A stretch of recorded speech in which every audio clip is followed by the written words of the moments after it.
First, I would really like to thank the organizing committee for me being here. So this is a very extraordinary opportunity for me, and I think for all of us to learn a lot of new things. Now, I would like to start by talking about early nutrition. And what are we going to focus today is on protein, and we will talk a little bit about digestive dynamics as well. First, let's not lose our objective. What is our objective here as poultry producers? Well, here we want to convert nutrients that we use in the diets for the chickens into protein for human consumption. And I think this is our north, and this is what we have to do in the most efficient way. This is what we do best. And always, of course, we can do better. This is also converting this protein or these nutrients into protein for human consumption. It is a work of different fronts. The genetics have collaborated a lot, and we can see here how the improvements of genetics can increase the pressure, especially during the starter period. This is how the performance of an example, Roast 308, however, same happens for Cobb, same happens for Benki's, has been developing in the last years. So we have that from 2007 to 2022, we have during the first 10 days an increase in a body weight of almost 17%. So that means that a tail chick will grow from 1 to 10 days. Before it was 280 grams in 2007. Now, in 2022, according with the last standards of Roast 308, it is 330. This is an extraordinary growth for only 10 days. And it is achieved with the same quantity of feed. That means that the feed conversion rate only during this period has decreased in almost 13%. Can you imagine that? Can you imagine this very efficient utilization of resources? I think most of us do not have to imagine because we have lived through it. So I will ask you as well to raise your hands if you were already in the industry in 2007. Like me, for example, I was working with breeders at the time. So raise your hands, 2007 working in the industry, anybody?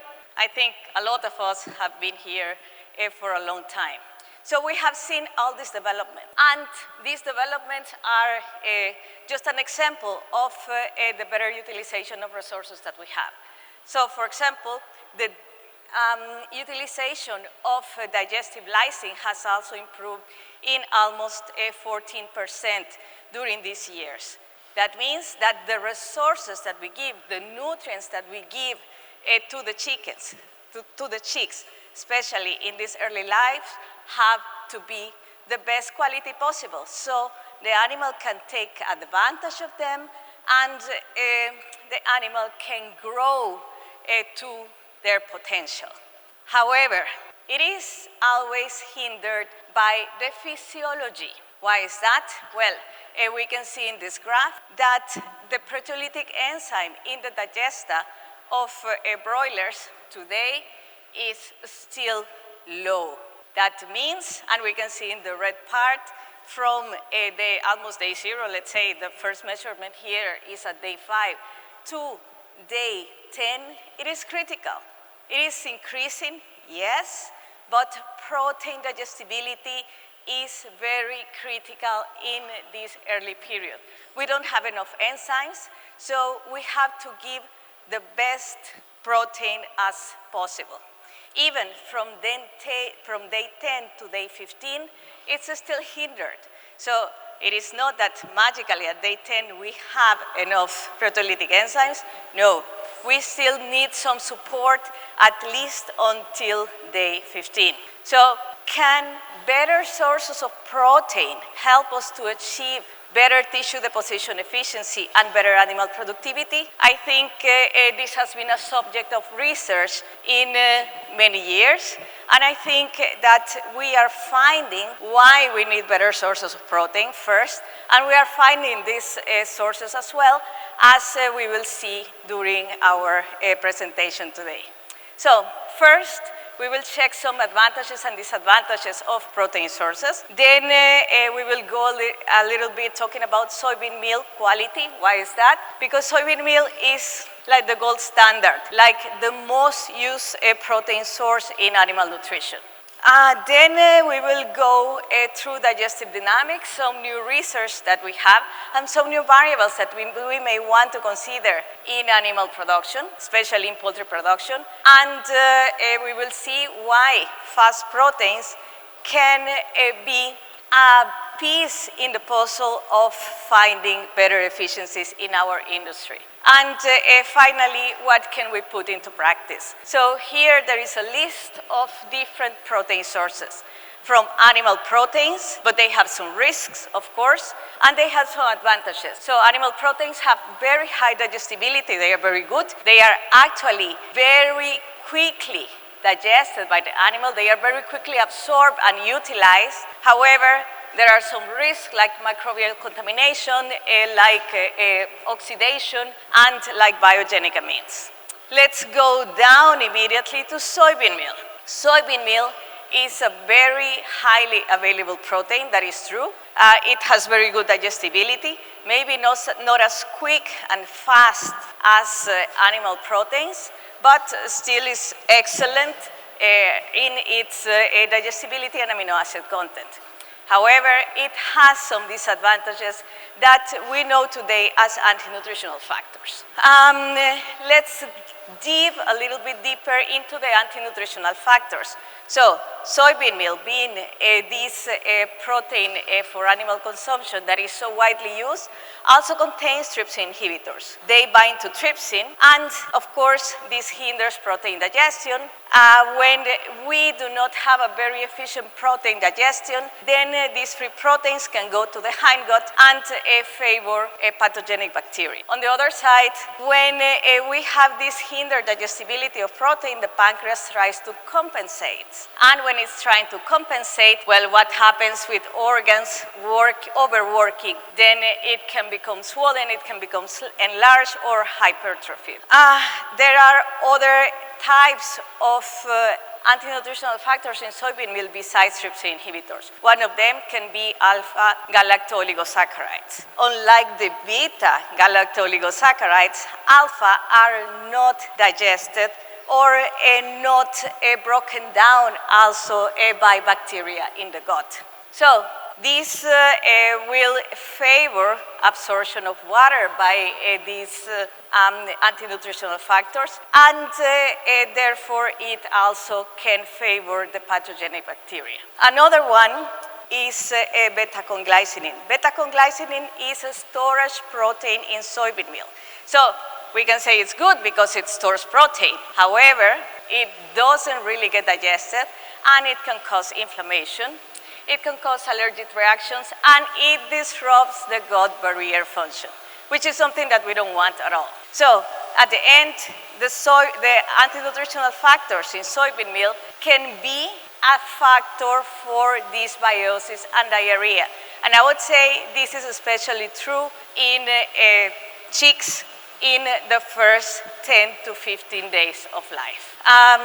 With the research that has been done lately, we are able to establish a type of threshold or recommendation for maximums of anti-nutritional factors, not in soybean meal, but in the complete feeds, especially for starter feeds, when we already established that protein digestion can be a little bit or very hindered, let's say.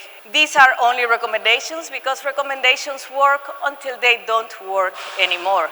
That means when we have different stressors at the same time, and this, of course, can accumulate, can be additive, and this levels, these recommendations are not working anymore because we have an accumulation of different factors hindering productivity, hindering digestion, and so on. Well, there is some background about this, like I told you before.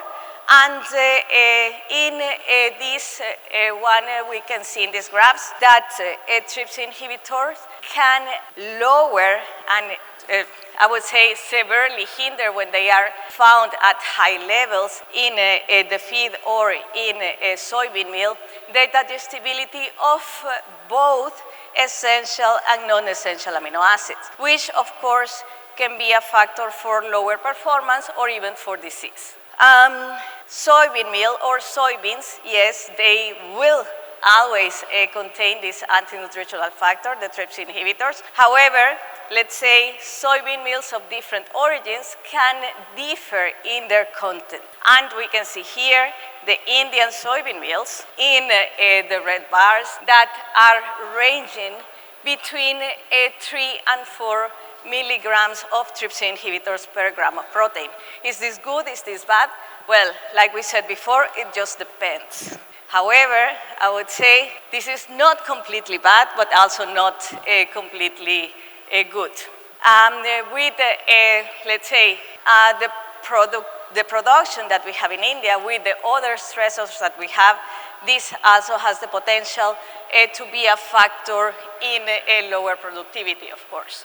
When we go to alpha-galactoligosaccharides, well, first, they can increase the moisture in the excreta, and second, because they are a factor for dysbiosis, they can also reduce productivity. And finally, when we have beta-conglycinin, well, we have the issues of inflammation, as we can see here, by increasing tumor necrosis factor alpha. They can be a factors for broken gut integrity, so for a broken gut barrier, as we can see here in the different tight junction proteins.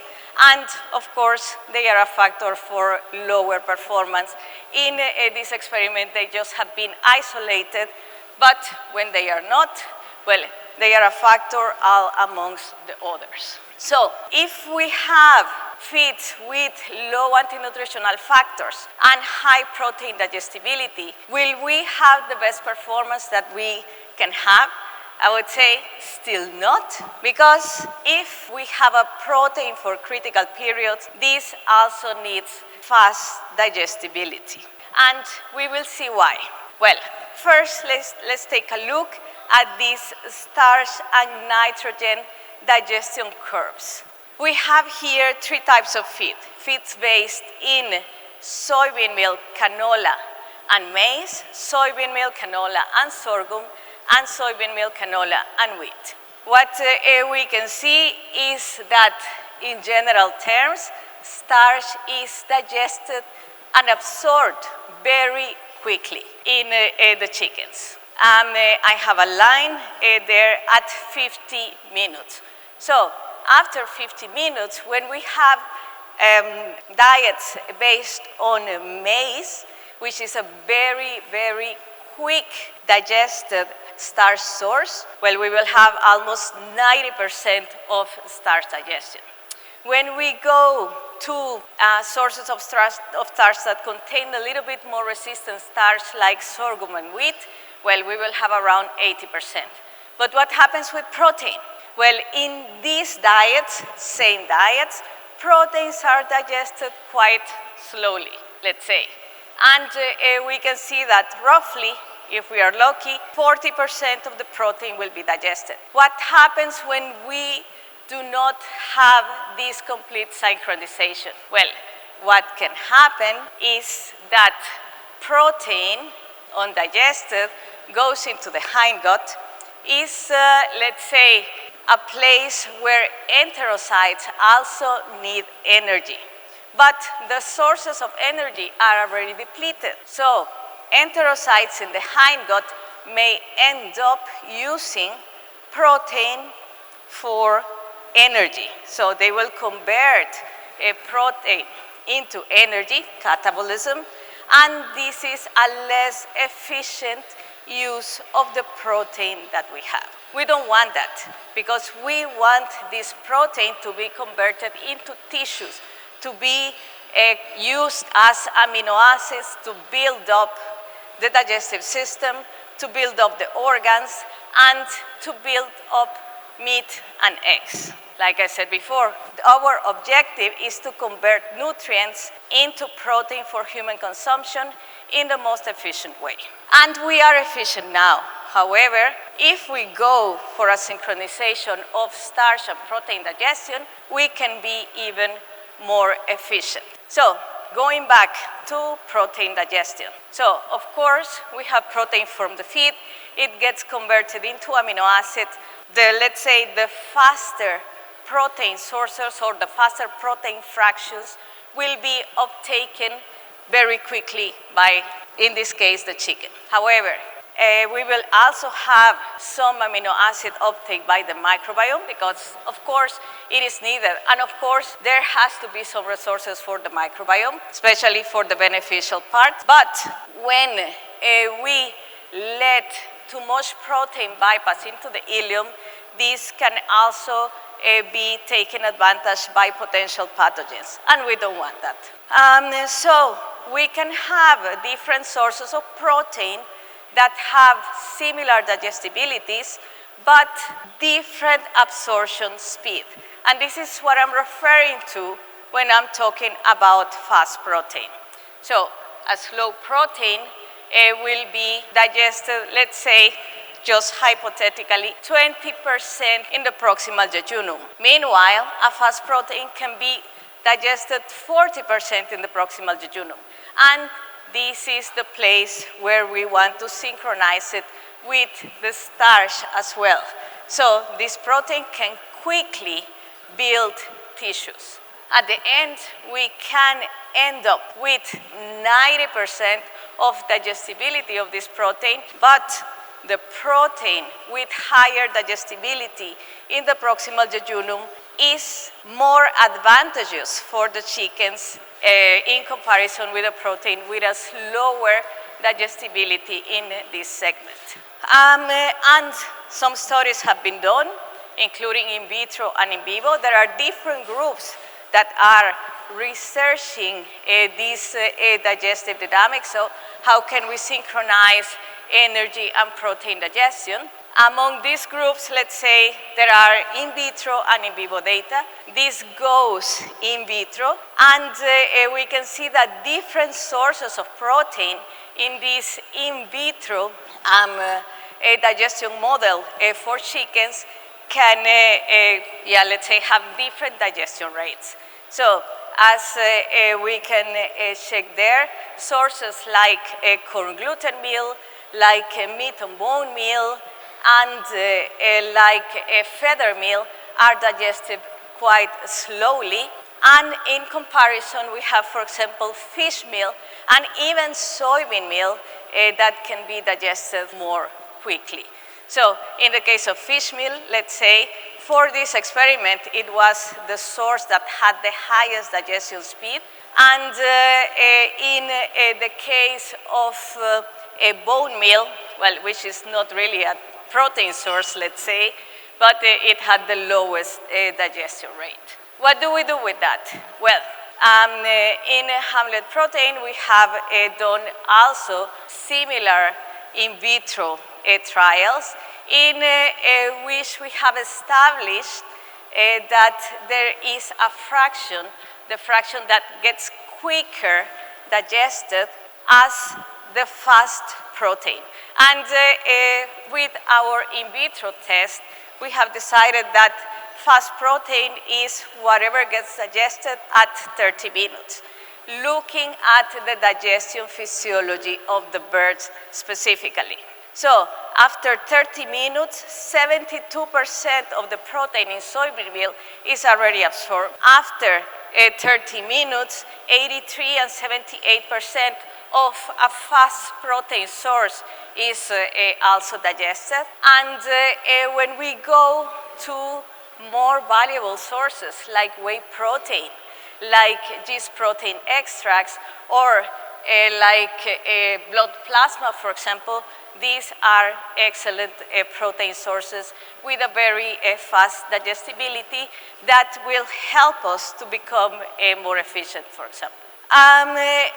In the study of protein kinetics, we have established that it is a 4-step process. In the first step, we know or we see how faster the protein hydrolysis is in the proximal small intestine, so how quickly is it digested. Then we establish how quickly it can be absorbed. And thirdly, how is its availability to form tissues and organs. And finally, okay, we need to see if this protein deposition is effective in giving us a better productivity. So do we have better feed conversion rate? Do we have a better body weight? And well, as a starting point, we investigated what is the digestibility of a fast protein source in the different segments of the small intestine. So proximal jejunum, distal jejunum, proximal ileum, and distal ileum. With this, and also with the collaboration of Sonia Liu's group in the Sydney University, we took digesta from 14 days old broilers, and we check, let's say, including a source of fast protein at 5% in the diet, or not including it and going for traditional soybean meal diets. In this case, what we could see is that 5 or 7.5% of this fast protein source can increase the digestibility of the feed in terms of protein in the proximal jejunum significantly, as well as in the distal jejunum, which is great because it also could translate into performance. In this case, a slight increase in body weight at day 14, but let's remember that we are talking about day 14 in this moment without any increase in feed intake. And this means that we could have a significant decrease in feed conversion rate. So given a fast protein source at the small inclusion, relatively small inclusion rate in the starter phase can translate in better protein deposition effectivity. Now, let's dig into this other published paper in which also a source of fast protein was considered at 5%. And the feeding period was here the traditional starter feeding period, just 10 days. After these 10 days, the broilers were given the same feed in both groups. Why is that? Well, we wanted to check if fast protein in the starter phase, which is a critical period, can give an effect at 42 days, which is, in this case, the life cycle of the broilers. And we tried to test all the steps in the protein kinetics scheme. So first, did this source of protein increase proteolytic enzymes or the activity of proteolytic enzymes in the digesta? Well, first one is check. Why is that? Because this protein also has a lower content of trypsin inhibitors and in general of anti-nutritional factors that in comparison to soybean meal. So yes, it could increase the trypsin activity, but also carboxypeptidase and aminopeptidase activity. Also, this protein source has a higher content of small peptides. What does it mean? It means that they are almost ready for converting it into amino acids or hydrolyzing them into amino acids.